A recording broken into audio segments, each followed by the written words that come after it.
Jeesus sanoo, minä olen maailman valo. Se, joka seuraa minua, ei kulje pimeässä, vaan hänellä on elämän valo. Näillä vapahtajan omilla sanoilla toivotan teidät kaikki tervetulleeksi tähän yhteisen loppiaisen messuun. Tänne Töysän seurakuntakodille, niin teille paikan päällä oleville kuin netin kautta seuraaville. Ja oikein siunattua loppiaista. Tämän yhteisen seurakunnan juhlahetken aloitti Töysän nuorisoseuran naiskuoro, johtajana Ritva Sorila. Kanttorina messussa on Paula Setälä, Minna Kankaanpää lukee päivän tekstit, suntiona on Mika Uusitalo. Ja sitten tämän messun jälkeen on kahvitus täällä seurakuntakodilla kaikille ja emäntänä on Tarja Kuismin. Minä olen Elina Mäki. Ja tänään, niin kuin täällä on ollut tapana, niin messujen ja kirkkokahvien jälkeen meillä on vielä yhteisesti mahdollisuus laulaa kauneimpia joululauluja vielä kerran. Lauletaan seuraavaksi yhdessä virrestä 44, säkeistöt 1. ja 5.–7.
Pojan ja Pyhän Hengen nimeen. Aamen, aamen, aamen. Herra olkoon teidän kanssa.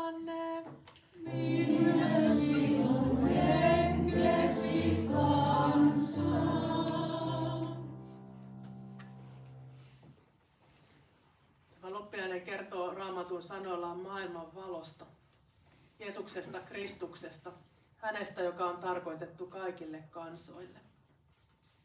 Loppiainen kertaa joulun sanomaa vastasyntyneestä maailman vapahtajasta.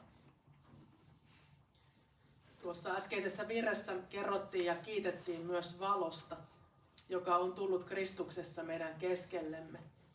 Ja rukoiltiin tämän valon läsnäoloa meidän jokaisen elämämme matkalle. Loppiaiseen liittyy tuttu evankeliumin sana, joka kertoo matkaajista, idän tietäjistä, jotka myös tulivat osoittamaan kunnioitustaan juuri syntyneelle juutalaisten kuninkaalle. Tuo Loppiaisen evankeliumi kertoo tähdestä, joka syttyi pimeälle taivaalle ja johdatti näitä tietäjiä. Se tähti kertoo valollaan jumalallisesta kirkkaudesta, joka on meille ilmestynyt. Kristus on tuonut toivon koko maailmalle. Hän kutsuu meitä rakkauden ja rauhan valtakuntaan ja kehottaa meitä viemään pelastuksen sanaa kaikille kansoille. Hänessä me saamme kohdata taivaallisen Isän. Tänäänkin me saamme turvautua Kristukseen. Saamme käydä Jumalan lapsina hänen kasvojensa eteen, kääntyä pelastuksen tielle ja tunnustaa Jumalalle syntimme yhteen ääneen synnin tunnustusrukouksen 704 sanoin ja pyynnöin.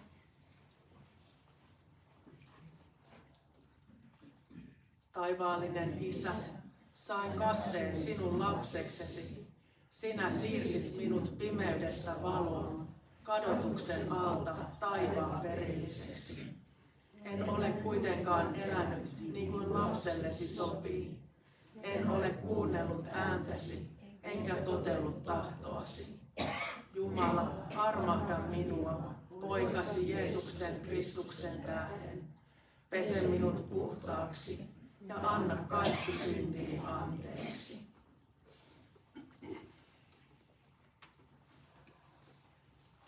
Synninpäästön sanat vakuuttavat Jumalan lahjoittamasta valosta ja pelastuksen armosta näin.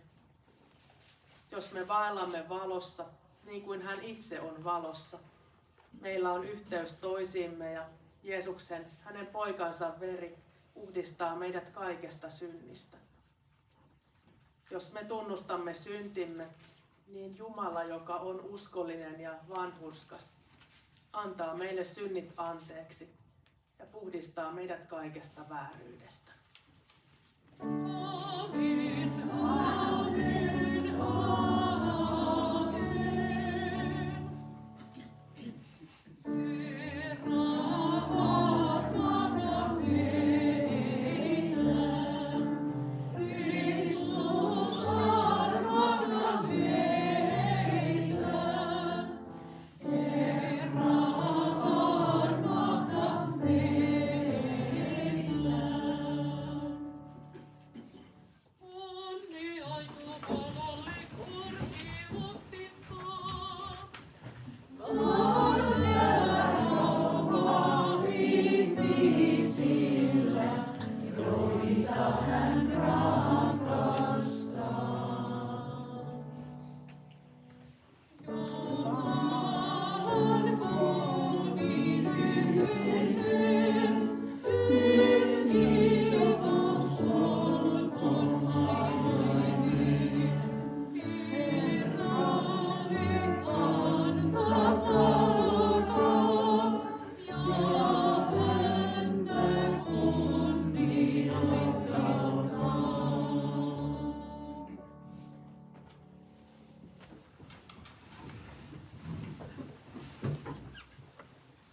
Hiljennytään Loppiaisen rukoukseen. Taivaallinen Isä, sinä, joka johdatit idän tietäjät Betlehemin seimelle, opasta myös meidät sanasi valossa Jeesuksen luo. Avaa silmämme ja sydämemme, että näkisimme hänen kirkkautensa. Auta meitä pysymään hänen yhteydessään, niin että voisimme heijastaa hänen valoaan ja julistaa sanomaa hänestä lähellä ja kaukana oleville. Kuule meitä poikasi Jeesuksen Kristuksen, meidän Herramme kautta. Amen, amen. Minna lukee seuraavaksi tämän loppiaisen Raamatun sanat.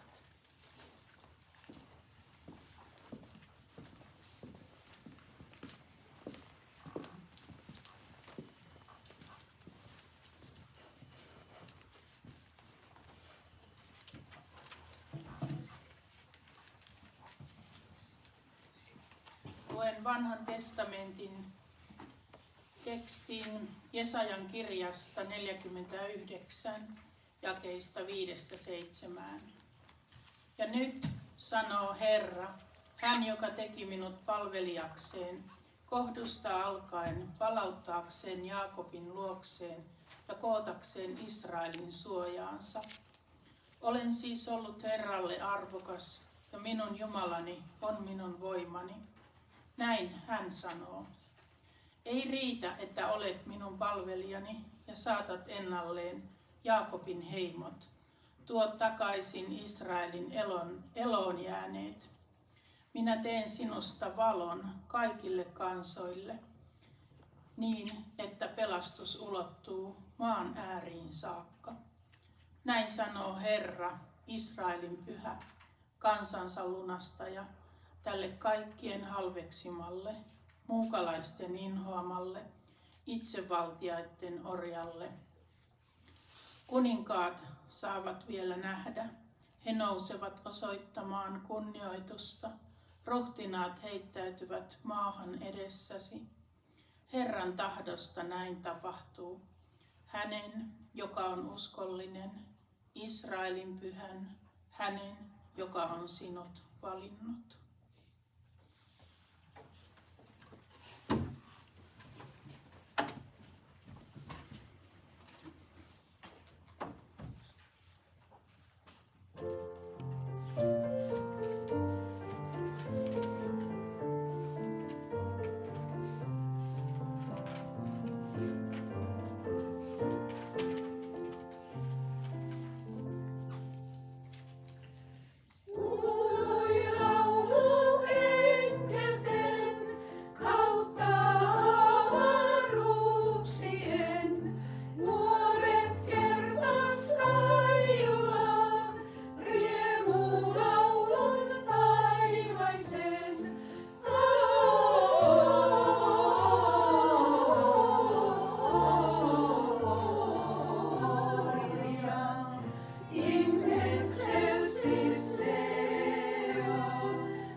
Syntynyt on lapsonen,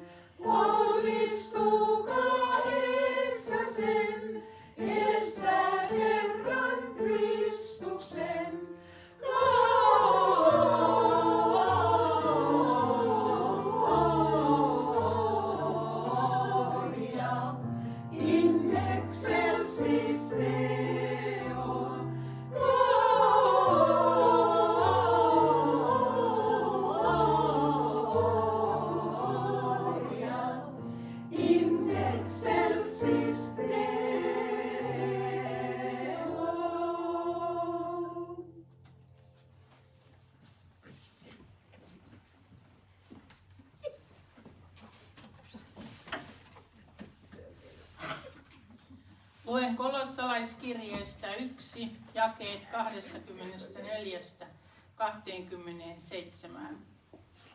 Nyt iloitsen, saadessani kärsiä teidän hyväksenne. Sen, mitä Kristuksen ahdistuksista vielä puuttuu, minä täytän omassa ruumiissani hänen ruumiinsa hyväksi, joka on seurakunta. Minusta on tullut sen palvelija, kun Jumala suunnitelmansa mukaisesti uskoi minun tehtäväkseni ilmoittaa teille täydellisesti sanansa, salaisuutensa, joka on ollut kätkössä aikojen alusta, sukupolvesta toiseen, mutta jonka Jumala nyt on paljastanut pyhilleen. Hän on tahtonut antaa heille tiedoksi, miten häikäisevän kirkas on tämä kaikille kansoille ilmaistava salaisuus. Kristus teidän keskellänne, kirkkauden toivo.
Tänään nuo loppiaisen kirjetekstin sanat kolossalaiskirjeestä päätyivät kaikille kansoille ilmaistavaan salaisuuteen, Kristukseen, keskellämme olevaan kirkkauden toivoon.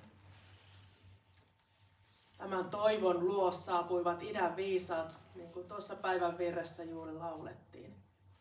He seurasivat Jumalan tähteä.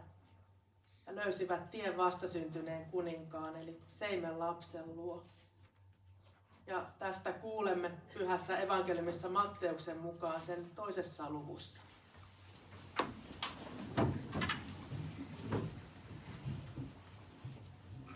Kun Jeesus oli syntynyt Juudean Betlehemissä kuningas Herodeksen aikana, Jerusalemiin tuli idästä tietäjiä.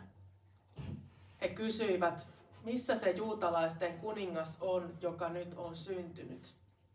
Me näimme hänen tähteensä nousevan taivaalle ja tulimme osoittamaan hänelle kunnioitustamme. Kuullessaan tästä kuningas Herodes pelästyi ja hänen kanssaan koko Jerusalem. Hän kutsui koolle kansan ylipapit ja lainopettajat ja tiedusteli heiltä, missä Messiaan oli määrä syntyä. Juudean Betlehemissä he vastasivat, sillä näin on ilmoitettu profeetan kirjassa. Sinä Juudan Betlehem et ole suinkaan vähäisin heimosi valtiaista, sillä sinusta lähtee hallitsija, joka on kaitseva kansaani Israelia. Silloin Herodes kutsui salaa tietäjät luokseen ja otti heiltä juurta jaksain selville, milloin tähti oli tullut näkyviin. Sitten hän lähetti heidät Betlehemiin. Menkää sinne, hän sanoi, ja ottakaa asiasta tarkka selko. Kun löydätte lapsen, niin ilmoittakaa minulle, jotta minäkin voisin tulla kumartamaan häntä. Kuninkaan sanat kuultuaan tietäjät lähtivät matkaan, ja tähti, jonka he olivat nähneet nousevan taivaalle, kulki heidän edellään. Kun tähti tuli sen paikan yläpuolelle, missä lapsi oli, se pysähtyi siihen. Miehet näkivät tähden ja heidät valtasi suuri ilo. He menivät taloon ja näkivät lapsen ja hänen äitinsä Marian. Silloin he maahan heittäytyen kumarsivat lasta, avasivat arkkunsa ja antoivat hänelle kalliita lahjoja, kultaa, suitsuketta ja mirhaa. Unessa Jumala varoitti tietäjiä palaamasta Herodeksen luo, ja niin he menivät toista tietä takaisin omaan maahansa. Aamen.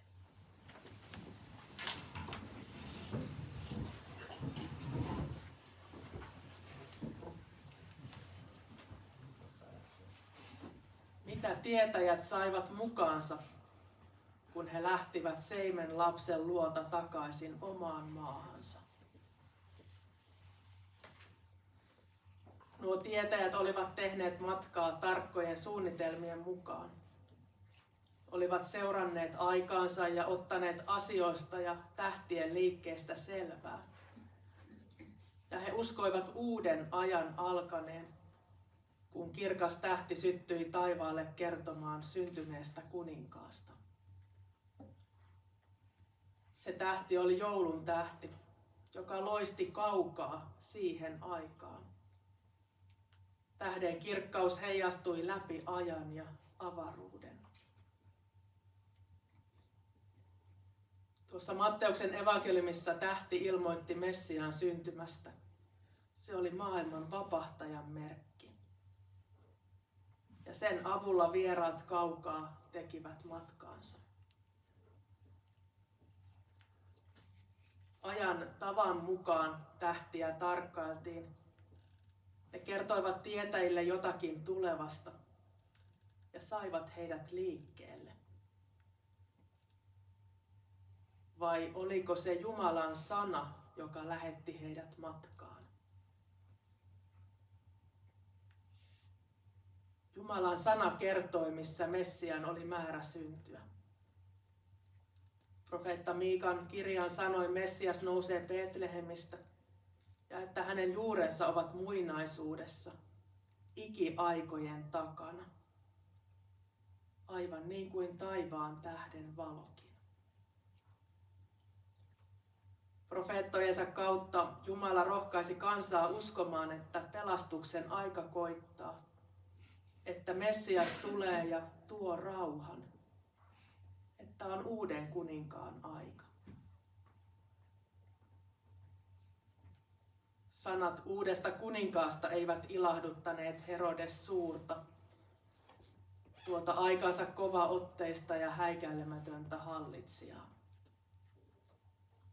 Tästä Herodeksesta kerrotaan, että hän oli raivannut valtansa tai ehkä paremminkin pelkoonsa tieltä useimmat omaisensa ja monta suuren neuvoston jäsentäkin. Hänen vuokseen Betlehemin vanhemmat joutuivat kärsimään, kun hän määräsi heidän lastensa murhan, yrittäessään hävittää todisteen uudesta kuninkaasta. Kun jouluyönä taivaallinen sotajoukko julisti rauhaa ja kertoi ilosanoman maailman vapahtajan syntymästä,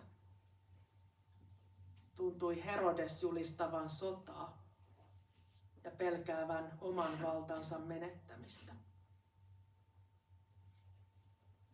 Ja ne pelko ja viha olivat vahvoja tunteita. Herodeksen ne saivat yrittämään kieltää Jumalan sanan julkitullut totuus keinolla millä hyvänsä. Mutta sitä sanaa, sen sanan valoa ei ihminen voi sammuttaa. Ja sen valon johtamina tietäjät tekivät matkaansa tähden loistaessa ja johdattaessa heidät sen paikan luo, jossa Jeesus oli. Herodeksen pelko ja viha eivät sammuttaneet tietäjien halua ottaa asioista itse selvää. Ja kun he pääsivät perille tähden osoittamaan paikkaan, heidät valtasi ilo. Sillä he tiesivät olevansa perillä ja saivat nähdä jotakin sellaista, jota he halusivat ihmetellen kumartaa ja josta iloiten kiittää. Sama suuri ilo oli vallannut paimenetkin jouluyönä, enkelten kertoessa sanaa maailman vapahtajan syntymästä ja paimenten rientäessä Jeesuslapsen luo. Jeesuksen luona ihmiset valtaa suuri ilo. Ilo siitä, että on päästy kaukaa perille. Ilo, kun avaruuden tähden valo osoitti oikean valkeuden, maailman vapahtajan, jolle osoittaa kunnioitusta ja jonka edessä nöyrtyä. Ja ilo oli suuri, sillä se syntyi Jumalan valmistamasta pelastuksen lahjasta, Jeesuksesta Kristuksesta. Millainen on tuo elämää muuttava ilo? Evankeliumin tietäjät se sai kumartamaan maailman vapahtajaa, sittenkin vaikka he eivät tunteneet häntä ennalta. Se sai antamaan heidät matka-arkustaan kalliit kuninkaalliset lahjansa Jeesukselle, kullan, suitsukkeen ja mirhan.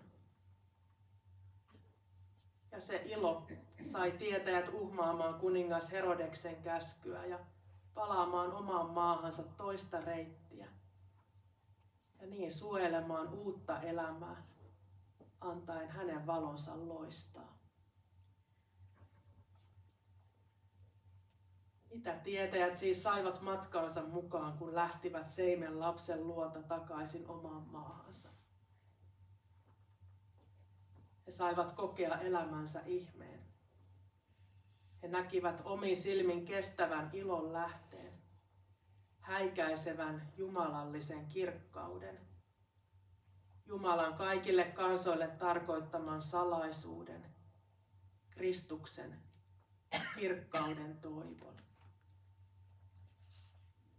Hänessä he näkivät profeettojen ennussanojen käyvän todeksi. Uskoivat ehkä enemmän kuin vielä ymmärsivät ja halusivat luopua omista kalliista aarteistaan, saadessaan tilalle jotain kestävämpää.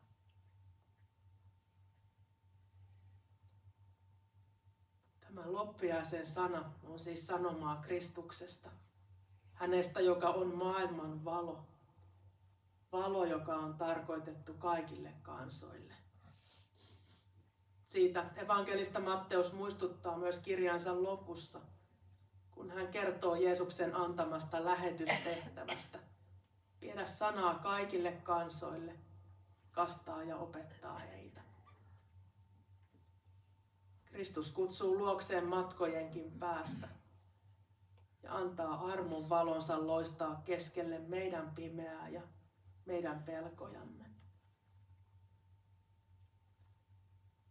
Ja tämän loppiaisen sanoma muistuttaa siitä, että joulun ilosanoma kuuluu kaikille, että Kristuksessa on armo ja pelastus, toivo, joka kantaa, ja rauha, joka kestää. Ja se suuri ilo siitä, että Jumala pelastaa.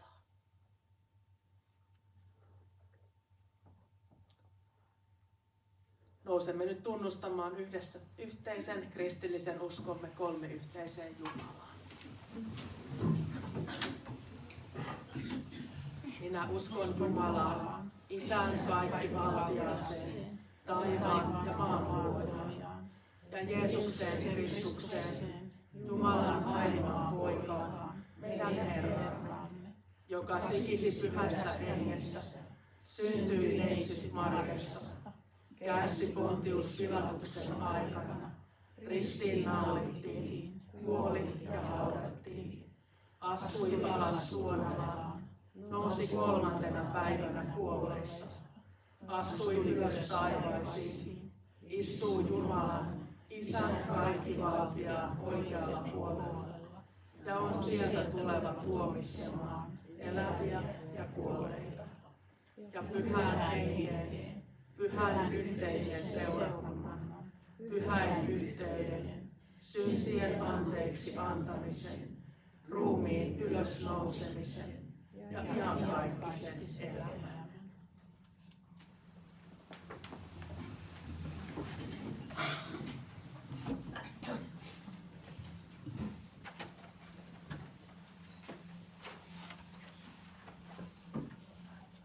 Hiljennytään esirukoukseen.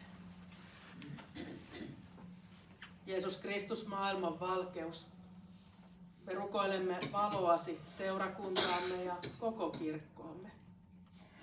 Anna valosi valaista meidän matkamme ja johdattaa kohti kirkkautta. Anna siunauksesi seurakuntamme toiminnalle ja sen eri työmuodoille, niin että voisimme välittää sanomaa armosta ja ilosta ja toivosta.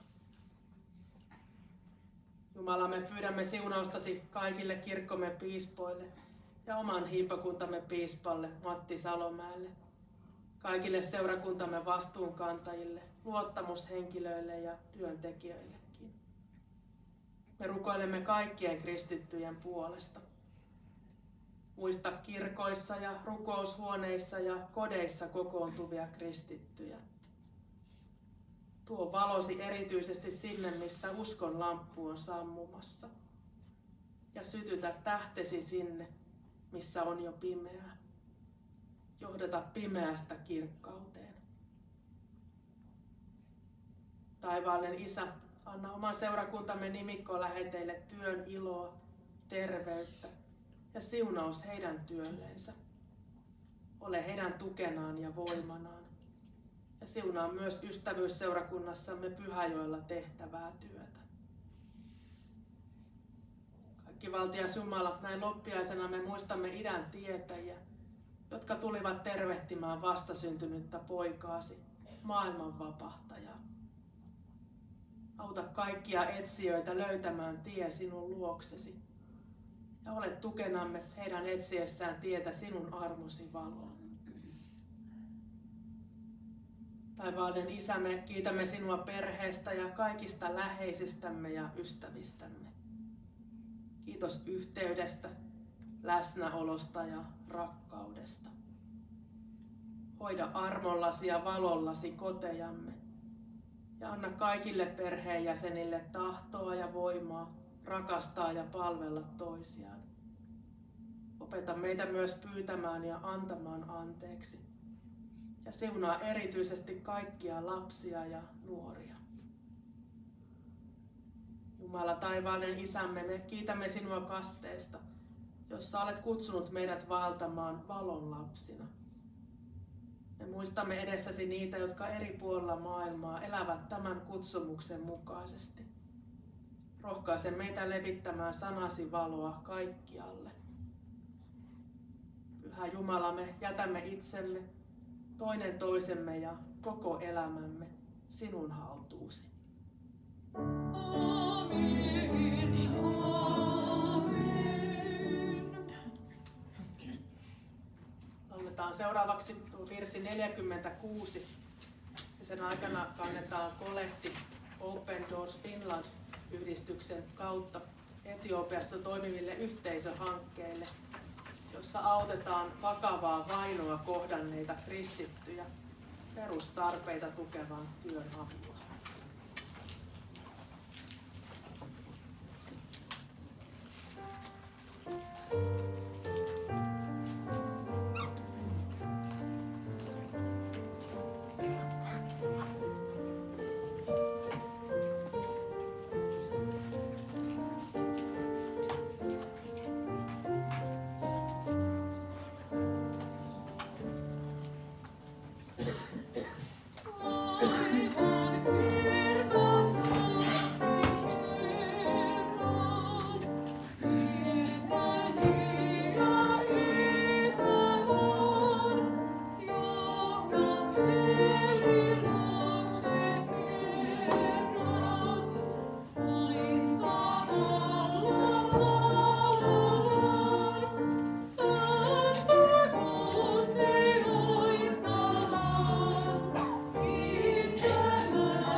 kanssanne.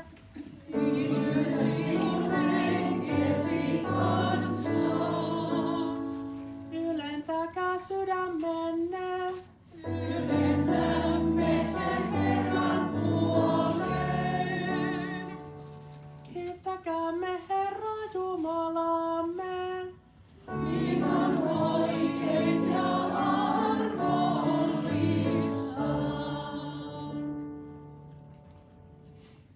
Totisesti on oikein ja arvollista, että me kiitämme sinua aina ja kaikkialla. Pyhä Herra, kaikkivaltias Isä, iankaikkinen Jumala, Jeesuksen Kristuksen meidän Herramme kautta. Hänen kirkkautensa loistaa keskellämme ja näyttää meille tien pimeydestä valoon. Me kiitämme sinua tästä taivaan lahjasta ja laulamme sinulle ylistystä enkelien ja kaikkien pyhien kanssa.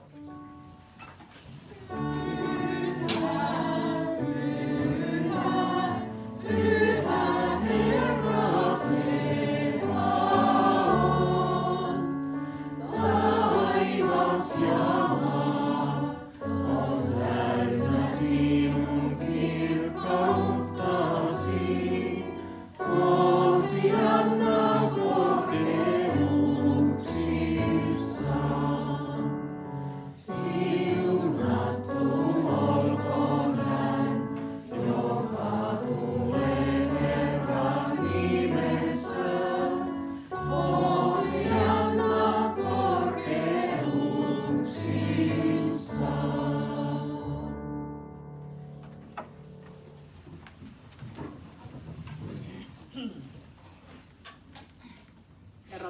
Jumalamme, sinä olet kaikkivaltias ja pyhä. Sinä annoit elämän koko luomakunnalle ja loit ihmisen omaksi kuvaksesi. Sinä et jättänyt meitä synnin ja kuoleman valtaan, vaan lupasit profeettojen kautta pelastuksen päivän.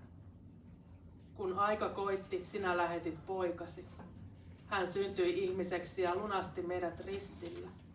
Hänessä sinä teit rauhan kanssamme. Me rukoilemme sinua, lähetä pyhä henkesi ja siunaa nämä lahjat, leipä ja viini, joiden kautta tulemme osallisiksi Kristuksen ruumiista ja verestä, kun vietämme pyhää ehtoollista niin kuin hän itse on meitä käskenyt. Herramme Jeesus Kristus, sinä yönä hänet kavallettiin, otti leivän, siunasi, mursi ja antoi sen opetuslapsilleen sanoen, ottakaa ja syökää, tämä on minun ruumiini, joka annetaan teidän puolestanne, tehkää se minun muistokseni.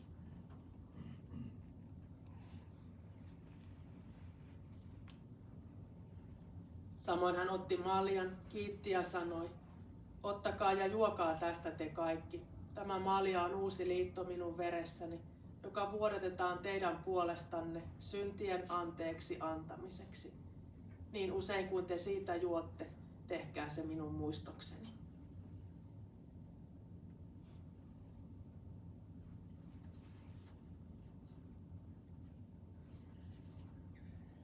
Muistamme poikasi pelastavaa kärsimistä, kuolemaa, riemullista ylösnousemusta ja taivaaseen astumista.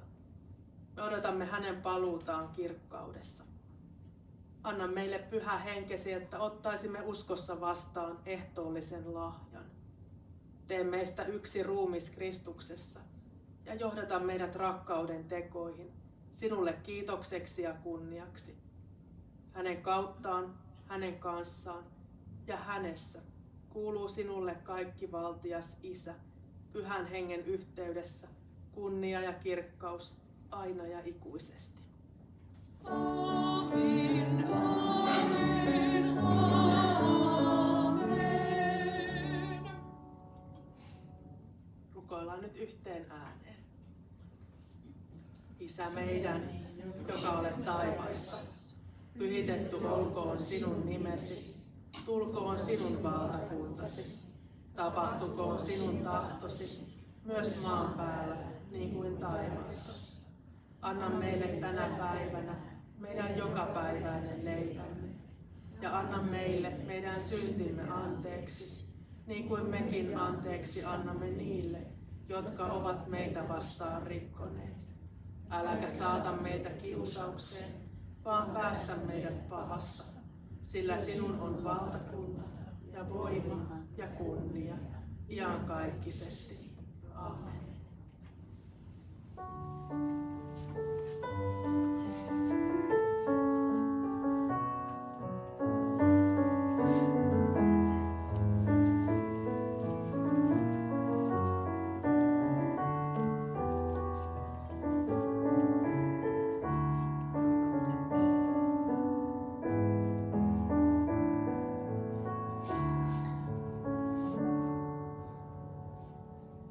Herran rauha olkoon teidän kanssanne. Niin myös sinun henkesi kanssa. Jumalan karitsa, joka kannat maailman synnit, armahda meitä. Jumalan karitsa, joka kannat maailman synnit, armahda meitä. Jumalan karitsa, joka kannat maailman synnit, anna meille rauhaa.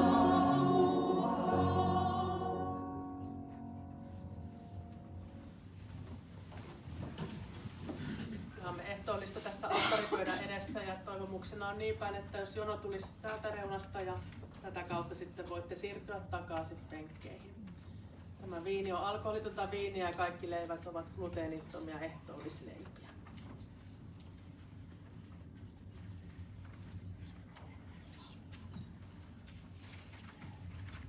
Jeesus kutsuu ehtoolliselle sanoen, tulkaa, kaikki on valmiina.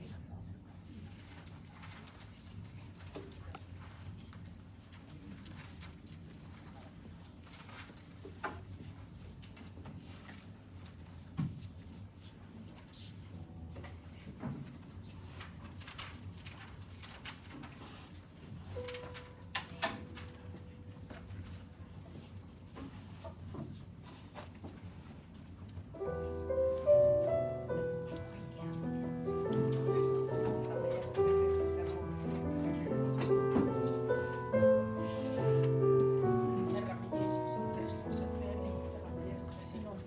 ruoka.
Herramme Jeesuksen Kristuksen veri, sinun puolestasi ruoka.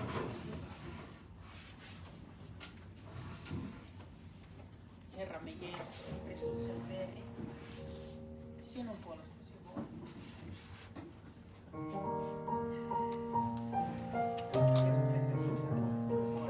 Herramme Jeesuksen Kristuksen veri, sinun puolestasi ruoka. Herramme Jeesuksen Kristuksen veri, sinun puolestasi ruoka. Herramme Jeesuksen Kristuksen veri, sinun puolestasi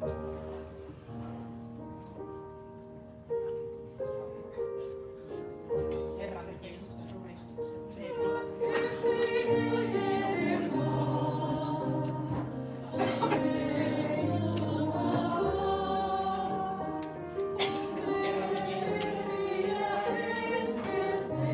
sinun puolestasi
Kristuksen veri.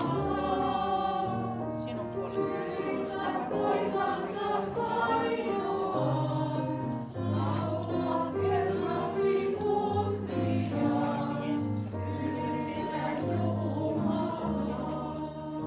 Kristuksen veri. Sinun puolestasi. Herramme Jeesuksen Kristuksen veri. Herramme Jeesuksen Kristuksen veri.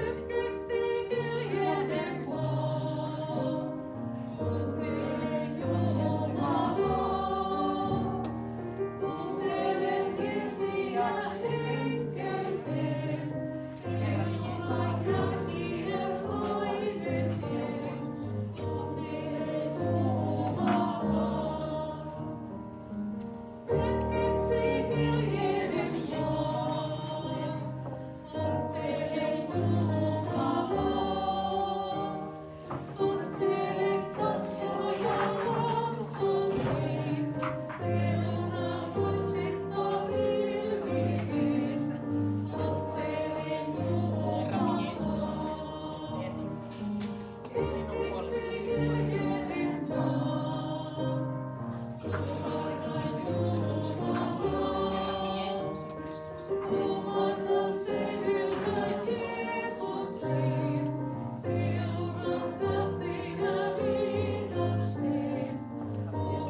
Herramme Jeesuksen Kristuksen veri. Sinun puolestasi.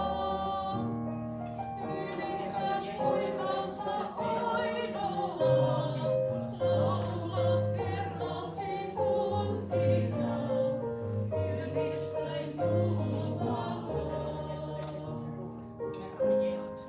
veri. Sinun puolestasi.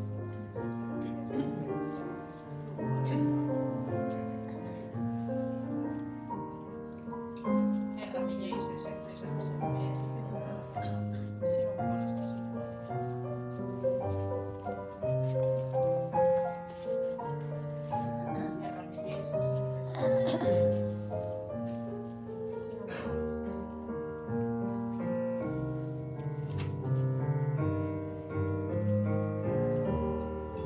Herramme Jeesuksen Kristuksen veri. Sinun puolestasi. Herramme Jeesuksen Kristuksen veri. Sinun puolestasi. Herramme Jeesuksen Kristuksen veri. Sinun puolestasi.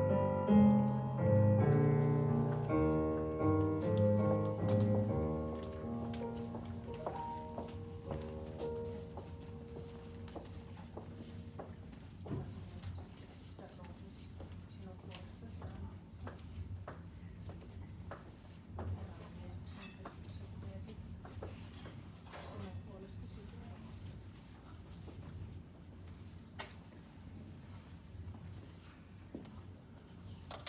Herramme Jeesuksen Kristuksen veri. Sinun puolestasi. Herramme Jeesuksen Kristuksen ruumis. Sinun puolestasi annettu. Herramme Jeesuksen Kristuksen veri.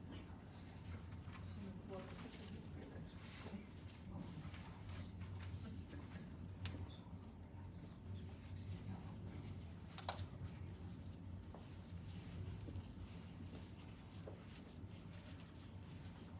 Jeesuksen Kristuksen ruumis sinun puolestasi. Aamen. Herramme Jeesuksen Kristuksen ruumis sinun puolestasi. Herramme Jeesuksen Kristuksen veri sinun puolestasi puolestasi. Herramme Jeesuksen Kristuksen veri sinun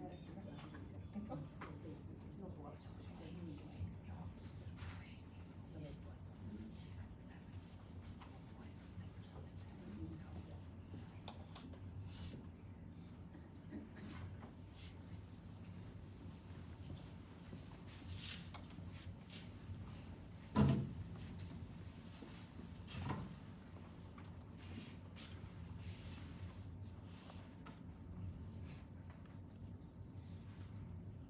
Herramme Jeesus Kristus, vahvistakoon meitä elämään uskossa ja toivossa ja rakkaudessa.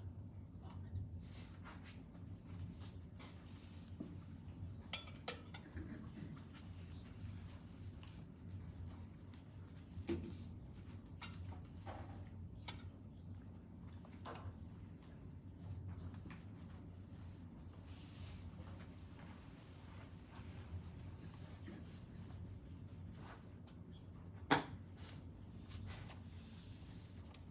hiljennytään kiitosrukoukseen.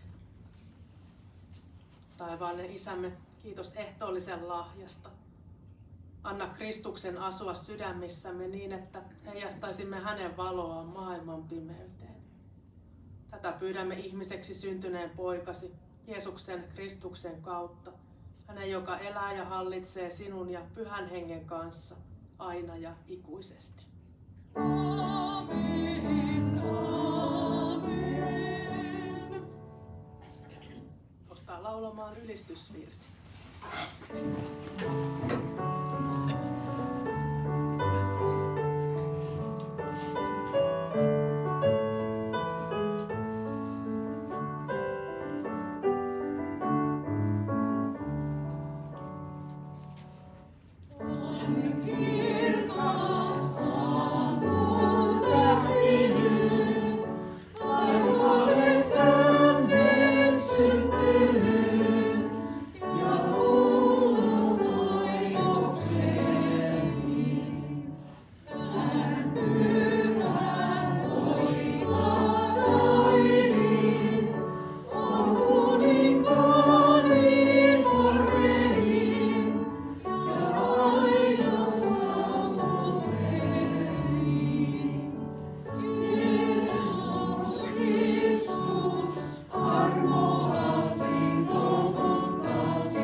Siunatkoon teitä ja varjelkoon teitä.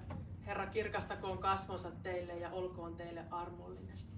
Herra, kääntäköön kasvonsa teidän puoleenne ja antakoon teille rauhan. Isän ja Pojan ja Pyhän Hengen nimeen. Amen, amen, amen.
syntynyt maailmaan, tulkaa laulamaan.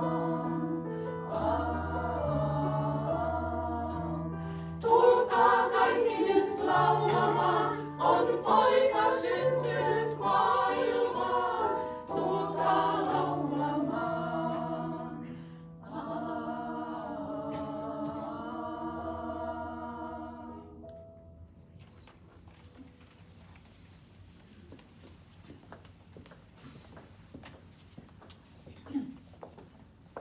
Lämmin kiitos kuorolle, kun tulitte juhlistamaan laulullanne tätä loppiaisen yhteistä messua. Tuolla emäntätarja on jo ovella vastassa. Hän on kattanut kirkkokahvit meille kaikille. Toivottavasti sinulla on aikaa jäädä vielä kirkkokahvelle ja sen jälkeen niin kuin kuorolaiset laulua vielä yhdessä laulamaan tuttuja jauneimpia joululauluja. Tulevista tapahtumista muutama poiminta. Sunnuntaina 11. päivä tammikuuta kello 10 on Alavuden kirkossa messu ja sitten myös kello 13 messu täällä Töysän seurakuntakodilla. Ja myös sitten sunnuntaina kello 15 on Alavuden kirkossa Vauva- ja Taapero-kirkko, jossa luetaan viime vuoden aikana kastettujen nimet ja samalla riisutaan sitten se kirkossa oleva kastepuu kastesydämistä. Tuo hetki on sellainen pieni kirkkohetki, jonka kaikki ovat tervetulleita. Kun tänään täältä seurakuntakodilta lähdemme, niin saamme lähteä Kristuksen valossa.